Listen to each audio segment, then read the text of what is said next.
হর হর মহাদেব, জয় মা কালী। তো বন্ধুরা চলে আসলাম, এটা নবগ্রাম থানা, তাই তো? বলে দিন তো, জায়গাটা বলে দিন। নবগ্রাম থানা, আইরামুর।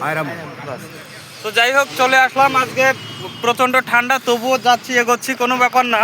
ঠান্ডার দিনে গন্ডি কাটা মজাও আলাদা আছে। এই দাদারাও চলে এসছে, বঙ্গীয় সনাতনী সংগঠনের সকল দাদারা চলে এসছে। আর এখানকার যারা আছে দর্শক, মানে কাকিমা এসছে একজন, এই যে দেখাচ্ছি, কাকিমা এসছে, কাকুরা এসছে, সবাই আছে, খুবই ভালো লাগছে। আমি সবার কাছে একটা কথাই বলবো, এইভাবে সবাই সহযোগিতা করবেন, তাহলে সুন্দরভাবে মায়ের কাছে পৌঁছতে পারবে।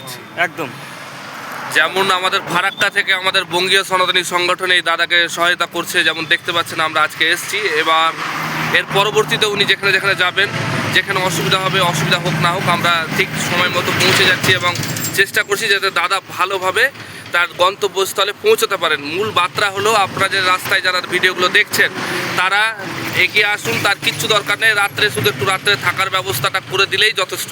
এই ভিডিওর মানে মূল বার্তা এটাই, যারা আপনারা ভিডিওগুলো দেখছেন, যেমন বঙ্গীয় সনাতনী সংগঠন ফারাক্কা থেকে সাহায্য করছে, আজকে মোড়গ্রাম আসতে পেরেছে এবং চেষ্টা করবে তাকে তার গন্তব্যস্থলে পৌঁছে দেওয়ার। এবং এখানে প্রত্যেকটা সনাতনী হিন্দুর দায়িত্ব যে সে জানে তার নির্দিষ্ট স্থানে পৌঁছায়, সেই বিষয়টা দেখার।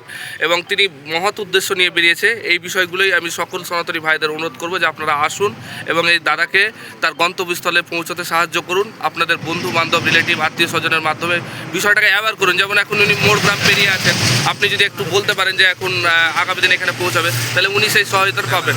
এইটুকুই আপনাদের রিকোয়েস্ট করবো। ধন্যবাদ। সবাই ভালো থাকবেন, সুস্থ থাকবেন। হর মহাদেব, জয় মা কালী, জয় মা কালী। ফোন নাম্বার দিতে হবে।